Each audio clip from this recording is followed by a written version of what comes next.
오늘 우리에게 주신 말씀은 베드로전서 3장 13절부터 17절 말씀입니다. 제가 가지고 있는 신약성경 380페이지 베드로전서 3장 13절부터 17절 말씀입니다. 다 찾으셨으면 제가 봉독해 드리겠습니다. 또 너희가 열심으로 선을 행하면 누가 너희를 해하리요? 그러나 의를 위하여 고난을 받으면 복이 있는 자니 그들이 두려워하는 것을 두려워하지 말며 근심하지 말고 너희 마음에 그리스도를 주로 삼아 거룩하게 하고 너희 속에 있는 소망에 관한 이유를 묻는 자에게는 대답할 것을 항상 준비하되 온유와 두려움으로 하고 선한 양심을 가지라. 이는 그리스도 안에 있는 너희의 선행을 욕하는 자들로 그 비방하는 일에 부끄러움을 당하게 하려 함이라. 선을 행함으로 고난받는 것이 하나님의 뜻일진데 악을 행함으로 고난받는 것보다 나으니라. 아멘. 그리스도인들은 세상에서 어떤 모습으로 살아가야 할까요? 이런 질문을 받으면 우리가 먼저 떠오르는 생각이 뭐냐면 세상 사람들보다 더 착하게 살아야 된다라는 생각이 떠오르죠. 물론 윤리 도덕 면에서 흠잡을 데가 없는 사람이라면 세상 사람들로부터 좀 더 신뢰를 받을 수 있겠죠. 그런데 그런 삶을 사는 사람들은 그리스도인이 아니더라도 많이 있어요. 예수 믿지 않는 사람들 중에서 얼마나 많이 봉사하고 구제하는 사람이 많은지 몰라요. 오히려 세상 사람들이 보기에 그리스도인들의 모습이 더 탐욕적이고 비이성적이고 자기 세계에 갇혀있는 삶을 사는 것으로 보일지도 모르죠. 특별히 오늘날 대한민국의 기독교는 세상과 별 차이를 보이지 못하고 있어요. 성경은 우리에게 이렇게 말합니다. 위의 것을 생각하고 땅의 것을 생각하지 말라라고 이렇게 말씀하고 있어요. 그러나 교회는 모든 수단과 방법을 다 동원해서 땅에 있는 것을 생각하고 그리고 땅에 있는 것을 가지려고 하죠. 세상에서 부자가 되고 좋은 대학 나오고 높은 직위에 오르는 것을 하나님께서 주신 복이라고 교회에서는 말하죠. 다시 말하면 세상으로부터 오는 육신의 정욕, 안목의 정욕, 이생의 자랑을 복이라고 하면서 그것을 가지려고 노력하고 있어요. 이런 생각을 가지고 있는 그리스도인들이 어떻게 하면 예수님의 모습을 보일 수 있을까요? 그것은 내 안에 계신 성령님의 도우심으로만 가능해요.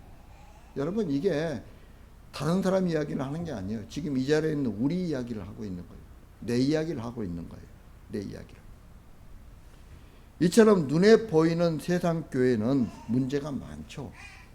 하지만 세상과 구별되는 문제에 있어서는 분명한 정체성을 보여야 하는 거죠. 그래서 베드로 사도는 악을 악으로 욕을 욕으로 갚지 말고 도리어 복을 빌라라고 이렇게 권면하고 있어요. 우리는 성령의 도우심으로만 이런 삶을 살 수 있어요. 그럴 때 우리 삶의 모습에서 예수 그리스도가 드러나게 되는 거죠. 그러면 이처럼 주님의 은혜로 예수 그리스도를 드러내며 사는 성도들은 세상으로부터 과연 어떤 대접을 받을까요? 오늘 말씀을 통해서 우리가 한번 알아보도록 하겠습니다. 먼저 13절 말씀입니다. 13절 말씀 다 같이 시작. 선한 양심을 가지라. 이는 그리스도 안에 아멘. 너희가 열심으로 선을 행하면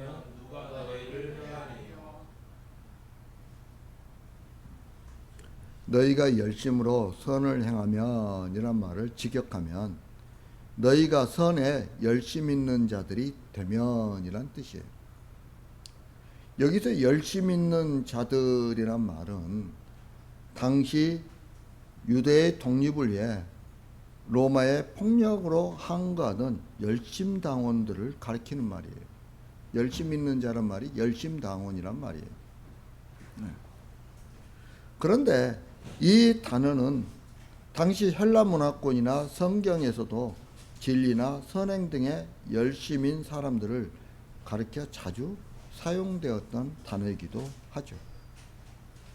또한 여기서 선을 행한다는 것은 우리가 윤리도덕으로 착한 행동을 하는 것을 뜻하는 것이 아니라 진리에 순종함으로 나타나는 행동을 뜻하는 거예요. 악을 악으로 욕을 욕으로 갚지 않는 것도 진리에 순종할 때 나타나는 모습이죠. 이처럼 성도가 진리에 순종하고 있을 때 선한 열매가 맺어질 수밖에 없는데 그런 성도를 누가 비방할 수 있느냐는 거예요. 세상으로부터 비방을 받을 만한 행동은 진리로부터 나올 수가 없다는 거예요. 그러니까 우리가 진리를 따른다면 세상으로부터 비방받을 일이 없다는 거죠. 그렇게 보면 오늘날 기독교가 세상으로부터 많은 비방을 받고 있는 것은 세상이 기독교를 반대하기 때문이 아니라 진리를 말하는 기독교가 진리에 순종하지 않기 때문에 그런 비방을 받는 거예요. 여러분, 우리가 진리에 따르면 그런 비방을 받을 이유가 없는 거죠. 사실 진리는 교회를 향해서 번성을 부흥이라고 말하지 않아요. 그럼에도 불구하고 오늘날 기독교는 교회가 번성하는 것을 진리가 요구하는 부흥인 것처럼 바꾸어 버렸죠. 그래서 교회가 사람이 더 많이 늘어나고 교회 건물이 더 커지고 헌금도 더 많이 하고 이러면 부흥됐다고 이야기를 해요. 그건 부흥이 아니에요. 그걸 부흥이라고 이야기하면 안 되는 거죠. 이처럼 교회의 번성을 진리의 뜻으로 여길 때 교회의 번성과 연관돼 등장하는 모든 것 역시 진리를 등에 업고 등장하게 되는 거예요. 그래서 교회의 번성을 둘러싼 수많은 폐단들이 진리의 뜻이라는 명목으로 자행되는 거죠. 그리고 세상은 그것을 바라보면서 진리를 말하는 기독교의 욕망을 발견하고 그것을 비방거리로 삼는 거예요. 그래서 기독교가 세상으로부터 비방받고 있는 거죠. 사실 진리는 세상의 모든 제도에 순복하고 악한 주인에게도 순복하라고 하면서 자신을 포기하는 자로 살라고 우리들에게 요구하고 있어요. 베드로 사도는 이런 진리의 말씀을 따르게 되면 세상으로부터 해를 당하는 일은 없다고 말하고 있는 거예요. 그렇다면 성도가 진리에만 순종하면 세상으로부터 해를 당하지 않고 높임을 받으며 살 수 있을까요? 이런 질문에 대한 답은 분명합니다. 그렇지 않다는 거죠. 죄가 없으신 예수님은 비방을 받으시고 죽임을 당하셨어요. 또한 사도들도 말로 표현할 수 없는 고난을 받았고 순교를 당했어요. 따라서 누가 너희를 해하리요라는 말씀은 이 세상에서 선을 행하다가 박해와 시련을 당할 수는 있다는 것을 뜻하는 거죠. 하지만 결코 구원을 잃는 그런 해를 입지 않는다는 사실을 강조하고 있는 거예요. 다시 말하면 내가 진리를 따르게 되면 구원으로부터는 벗어날 수 없다는 거예요. 반드시 구원에 이르게 되어 있다는 거예요. 그걸 지금 이야기하고 있는 거예요. 초대교회 수장에 위치해 있었던 베드로 사도는 당시 로마 제국의 갖은 핍박에 직면해 있던 베드로전서의 수신자들에게 이렇게 강조하고 있어요. 하나님을 신뢰함으로 선을 행하는 자들이 악인들의 해로 인해 육체를 상하거나 심한 경우 순교를 당할 수는 있겠지만 그들의 도덕성이나 그들의 영적 생명은 결코 훼손할 수 없다는 거예요, 세상에. 이걸 강조하고 있어요. 그럼으로써 끝까지 하나님을 신뢰하는 가운데 낙심하지 말고 선을 행할 것을 권면하고 있는 거죠. 그리고 14절에서는 마태복음 5장 10절에 나오는 의를 위하여 박해를 받는 자는 복이 있나니 천국이 그들의 것임이라는 이 산상수훈을 반영해서 교훈하고 있어요.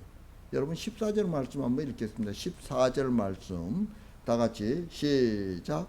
의를 위하여 고난을 받으며 복이 있는 자니 그들이 두려워하는 것을 두려워하지 말며 근심하지 말고. 아멘.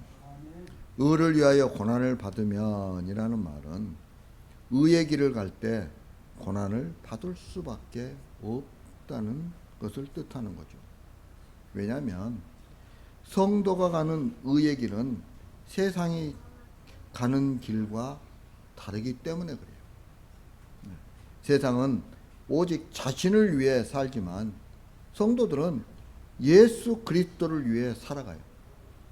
이처럼 자신이 아닌 그리스도를 위해 산다는 것을 세상은 받아들이지 않는다는 거죠. 그래서 의의 길에 있는 성도는 그 행실로는 비방을 받지 않지만 세상으로부터 거부당하는 길을 가게 되는 거예요. 그래서 고난이 있는 거예요. 그래서 시련이 있어요. 성도가 착하게 살면 세상을 변화시킬 수 있다고 우리는 생각을 해요. 그죠? 우리가 착하게 살면 세상을 변화시킬 수 있다고 생각을 해요. 그러나 여러분, 이 생각은 세상을 알지 못하는 어리석은 생각이에요. 여러분 한번 생각해 보세요. 예수님이 죄가 있었습니까? 없었습니까? 예수님은 죄가 없었어요. 예수님이 다른 사람들에게 피해 있는 행동을 했습니까? 안 했습니까? 안 했어요. 예수님은요. 우리가 지금 생각할 때 예수님은 너무너무 착하게 사신 거예요. 예. 그런데 세상은 그런 예수님이 누구신지 모르면서 거부했던 거죠. 여러분 요한복음 1장 5절과 11절에 보면 이렇게 말씀하고 있어요. 빛이 어둠에 빛이 돼 어둠이 깨닫지 못하더라. 빛이신 예수님이 오셨는데 그분이 빛이라는 것을 깨닫지 못하는 거예요. 그러면서 그분이 자기 땅에 오매 자기 백성이 영접하지 아니하였으니 쓰나라고 말씀하고 있죠. 왜요? 빛이 빛인 줄 깨닫지 못하니까 빛이신 예수님이 오셨는데 그 예수님을 자기 백성이 영접하지 못하는 거죠. 그런데 우리는 이런 사실을 까맣게 잊어버리고 있는 거죠. 왜냐하면 십자가 사건을 세상 전부의 악함으로 보지 않고 단지 예수님 당시의 유대인들로 국한시키고 바라보는 거예요. 네. 여러분 십자가의 사건은요 지금 우리에게도 해당되는 사건이에요. 그 사건이 예수님 당시에는 유대인들만이 해당된 사건이 아니에요. 우리들의 죄 때문에 예수님이 십자가에 못 박히셨단 말이에요. 근데 이걸 잊어버리는 거예요. 이걸. 그러다 보니까 내가 착하게만 살면 세상을 변화시킬 수 있다고 생각을 하는 거죠. 그러나 그렇지 않다는 거예요. 여러분 성도의 착한 행실을 통해서 진리가 증거되는 것이 아니에요. 진리가 증거되는 현장에는 인간의 모든 자존감이 파괴되는 현상이 있기 마련이죠. 그래서 자신이 무너짐을 철저하게 맛보게 되는 거예요. 왜? 나 같은 죄인이 없거든요. 예수 그리스도 앞에서 우리는 내 죄가 얼마나 크다는 것을 깨닫게 되는 거예요. 내가 세상에서 아무리 착하게 살고 세상 사람들로부터 칭찬을 받아도 예수 그리스도 십자가 앞에 가서 보면은 내 죄가 너무너무 더러운 거예요. 그걸 내가 깨닫게 되는 거예요. 예. 그래서 자신이 철저히 무너지게 되는 거예요. 그런 후에 우리는 비로소 예수님이 피 흘리시고 죽으신 십자가를 바라보게 되는 거죠. 그런데 여러분, 이런 일은 성도의 착한 행실로는 불가능해요. 불가능합니다. 진리가 증거되는 현장, 즉 의의 길에서는 죄에 대한 폭로가 있기 마련이죠. 진리는 이처럼 인간이 붙들고 있는 모든 의와 착함을 무너뜨리면서 의에 대해 무능한 자로 만들어버리고 인간을 점령하는 거예요. 그래서 어떤 역사가 일어나냐면요, 이 성령의 역사가 일어나게 되면 회심의 역사가 일어나는 거예요. 회심의 역사가. 여러분, 평양 대부흥 때도요, 회심의 역사가 일어나니까 길선주 목사님이 제일 먼저 나와서 회개, 자기의 죄를 갖다가 고백하게 되는 거예요. 그러면서 평양 대부흥이 일어나게 되는 거예요. 예. 우리는 십자가 앞에서는 깨끗한 사람들이 아니에요. 이걸 알아야 되는 거죠. 예수님을 십자가에 못 박였던 그 유대인들이나 우리는 다를 바가 없다는 거예요. 그런데 윤리도덕으로 인간의 가치와 수준을 평가하는 세상은 이런 그리스도의 의를 받아들이지 못하는 거죠. 오히려 자신들의 의를 무너뜨리고 오직 죄밖에 없음을 주장하는 진리에 대해, 의에 대해, 그리고 반감을 가지게 되는 거예요. 이런 반발심이 예수님을 죽인 거죠. 이런 세상에서 진리에 순종하고 의의 길을 가는 것이야말로 세상과 부딪히지 않을 수 없는 그런 고난인 거죠. 이것이 세상과 타협할 수 없는 전혀 다른 세상에 속한 자로 살아가는 결과인 거예요. 우리는 지금 눈에 보이는 세상과 다른 세상을 살아가는 자들이에요. 사실 오늘날의 교회가 세상을 변화시키려고 외치는 그런 수준은 불교나 유교, 천주교와 다를 것이 없어요. 그 모두 도덕적인 삶만 요구하고 있기 때문이에요. 그러나 그리스도의 의는 아무리 수준 높은 도덕적인 삶이라고 해도 모두 심판받아야 할 악으로 규정하고 있어요. 문제는 세상이 이것을 용납하지 않는다는 거예요. 그런데 베드로 사도는 고난받을 때 그들이 두려워하는 것을 두려워하지 말고 근심하지 말라고 말하고 있죠. 여러분, 두려워하는 것을 두려워하지 말라는 것은 세상이 자신을 어떻게 대할까 염려하지 말라는 거예요. 우리는 주님과 함께 하시잖아요. 내 안에 계신 주님이 우리를 이끄시는 대로 가면 된다는 거예요. 왜? 그러면 우리를 주님께서 책임지시기 때문에 그러는 거예요. 그래서 주님만 따라가면 되는 거예요. 그렇기 때문에 두려워하지 말라는 거예요. 그리고 15절에서 복음을 전하는 자들의 자세에 대해서 말하고 있죠. 여러분 15절 말씀 한번 읽겠습니다. 15절 말씀 다 같이 시작. 너희 마음에 그리스도를 주로 삼아 거룩하게 하고 너희 속에 있는 소망에 관한 이유를 묻는 자에게는 대답할 것을 항상 준비하되 분유와 두려움으로 하고. 아멘. 대답할 것을 항상 예비하라는 것은 세상이 물을 때 대답할 것을 항상 준비해 놓으라는 의미가 아니에요. 하나님께 부름받은 성도의 삶은 하나님께서 책임지세요. 때문에 고난당할 때 두려워하기보다는 나를 책임지시고 나를 인도하시는 그 주님을 주님께서 생각하게 하시고, 그리고 주님으로 인해 담대함을 우리들이 얻게 되는 거죠. 그래서 오직 그 담대함으로 주님만 증거하게 하신다는 거예요. 누가? 우리 주님께서. 예. 이 모든 것이 그리스도의 영이신 성령님께서 함께 하시기 때문에 성도는 성령에 의해서 반드시 이렇게 살아가게 되는 거예요. 그러므로 성도가 모든 일을 하면서 갖게 되는 갈등은 내가 선을 행하는가 악을 행하는가에 대한 문제가 아니에요. 오히려 이 일을 통해서 그리스도를 증거하느냐 아니면 자신을 지키기 위해 해야 할 말을 감추어 버리느냐의 싸움인 거죠.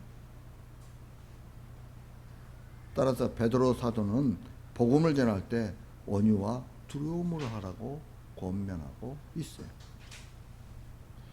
여기서 온유는 성령의 역사하심을 따라 모든 일에서 겸손함으로 예수 그리스도를 증거하는 거예요. 그리고 두려움은 사람에 대한 두려움이 아니라 하나님에 대한 두려움이에요. 여러분, 하나님 우리 경외한다고 그러잖아요. 그 경외의 가장 첫 번째가 뭐예요? 하나님을 두려워하는 거예요. 하나님을 두려워하는 거. 하나님을 사랑하는 것도 있지만 하나님을 두려워하는 게 우선이에요. 우리는 하나님을 두려워하며 살아가야 되는 거죠.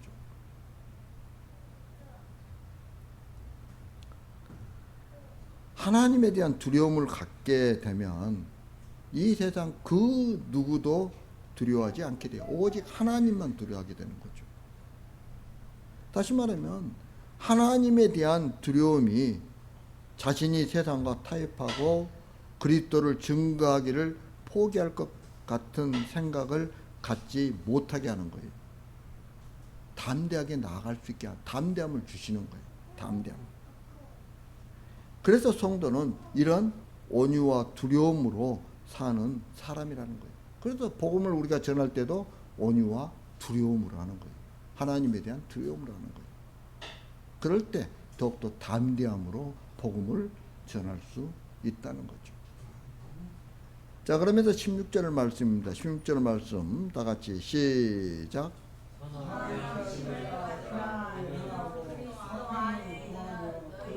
선행을 욕하는 자들을 그 비방하는 일에 부끄러움을 당하게 하려 함이라. 자, 선한 양심은 죄로 오염된 더러운 양심이나 혹은 악한 양심, 심지어 사탄에 의해 완전히 기능이 정지되어 버린 화인 맞은 양심들과 반대되는 개념이에요. 따라서 선한 양심은 깨끗한 양심이죠. 이런 선한 양심은 십자가 보혈과 성령에 의해 죄 씻음을 받아 거룩하게 된 성도들의 심령을 가리키고 있죠. 그래서 성도는 어떤 일에서도 선한 양심, 즉 선을 추구하는 깨끗한 마음으로 살아야 하는 거예요. 왜냐하면 주님이 오셨을 때 비록 세상으로부터 비방받고 고난을 받았으나 선을 추구하며 산다는 것이 옳은 것이었음을 증거되기 때문이에요. 그래서 성도의 선행을 욕했던 세상이 부끄러움을 당하게 되는 거죠. 이처럼 성도에게는 마지막에 대한 확고한 믿음이 있어야 하는 거예요. 그래서 여러분, 우리가 이 땅에 살면서 성전이 돼야 되고, 이 땅에 살면서 우리가 종말에 대한 삶을 살아갈 때, 영원한 천국되어 살아갈 때 영원한 천국을 우리는 소망하면서 살아갈 때 영원한 천국에 갈 수 있는 거예요. 이 땅에 대해서 아무것도 그런 게 없다고 한다면 우리는 천국에 갈 수가 없는 거예요.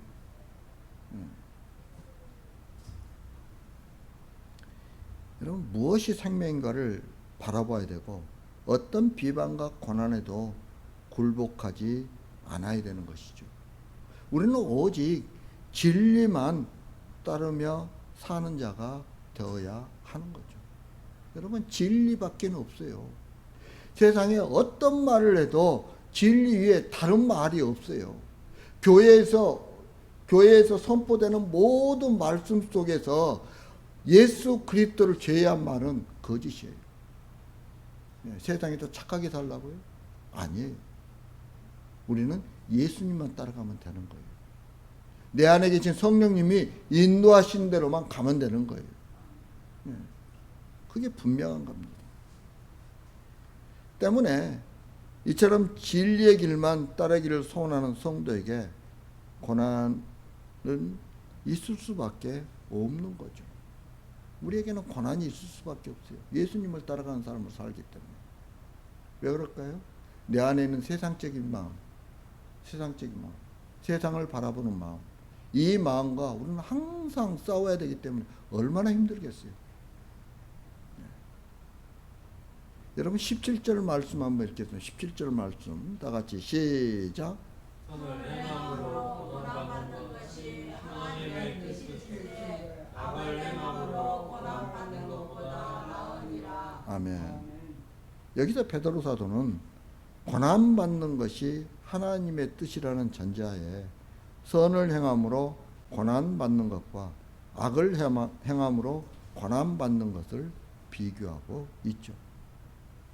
그러나 여기에는 명백한 차이가 있다는 거예요. 왜냐하면 악을 행함으로 받는 고난은 그들이 행한 악의 당연한 귀결이에요. 하지만 선을 행함으로 받는 고난은 그 고난을 통해서 하나님의 섭리가 드러나는 거예요. 하나님의 역사하심이 드러나는 거예요. 여러분, 우리의 삶이 예배가 되어야 된다고 하잖아요. 그 우리의 삶이 예배가 됐을 때 그 예배를 통해서 그 예배가 되는 그 삶을 통해서 예수 그리스도만 드러나면 되는 거예요. 다른 게 없어요. 그러면 선을 행함으로 받는 고난의 의미와 유익이 무엇일까요? 하나님은 시간과 공간에 있는 모든 것에 거룩하신 뜻을 정해 놓으셨어요. 선을 행함으로 받는 고난도 예일 수 없죠. 그 안에, 그 고난 안에 하나님의 깊은 섭리가 있다는 거예요. 여러분, 지금 어려움이 있습니까? 지금 억울한 일이 있습니까? 그 일 속에도 하나님의 섭리가 있다는 거예요. 하나님의 뜻이 있다는 거예요. 예수 그리스도는 고통과 핍박을 받는 이유가 전혀 없으셨어요. 그럼에도 불구하고 예수님은 어떻게 했어요? 고통을 당하셨죠. 그 이유는 바로 창세전에 계획된 하나님의 구원 역사를 이루고 하나님께 영광을 돌리고 그리고 그의 영광을 온 땅에 드러내기 위함이었어요. 그래서 그 고난을 당하신 거예요. 그런데요, 고난받으신 예수님께서는 결국에는 그 고난으로 영광을 받으셨다는 사실이에요. 결국 선을 행하고 고난을 받는 것은 하나님의 영광을 드러내고 자신에게도 하나님의 영광이 임하는 그런 유익이 있다는 뜻이죠. 그러므로 어떤 고난에서도 두려워하지 말아야 돼요. 우리를 책임지신 그리고 주님만 바라봐야 되는 거죠. 그러면 주님께서 우리를 어떤 경우에라도 진리를 포기하지 않는 길로 우리를 인도하세요. 여러분, 힘들어하지 마시기 바랍니다. 그 고난 가운데 누가 우리와 함께 하세요? 주님이 우리와 함께하고 계시기 때문에 그런 거예요. 이제 말씀을 마치러 갑니다. 사랑하는 성도 여러분, 우리는 이 땅에서 선을 행하며 살아가는 존재들이에요. 이게 성도들이에요. 그렇지만 선을 행한다고 해도 의의 길을 갈 때 고난을 받을 수밖에 없어요. 왜냐하면 성도인 우리가 예수 그리스도를 위해 사는 길은 세상으로부터 거부당하는 길이기 때문에 그러는 거예요. 하지만 그 길로 가는 것이 그 길이 복된 길이에요. 좁은 길이에요. 좁은 문이에요. 예.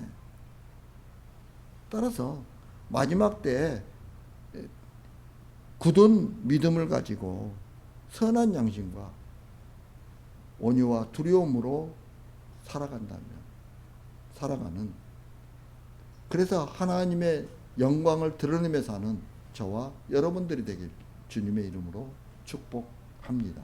다 같이 기도드리겠습니다. 사랑과 은혜가 풍성하신 아버지 하나님, 부족한 저희들 사랑해 주신 감사합니다. 저희들이 할 수 있는 것은 선을 행하는 것밖에 없습니다. 선을 행하지만 세상에서 저희들이 고난을 받습니다. 그러나 그 고난 가운데서도 오직 주님만 바라보며 온유와 담대함으로 살아가는 주님의 귀한 백성들 되게 하여 주옵소서. 예수님 이름으로 기도합니다. 아멘.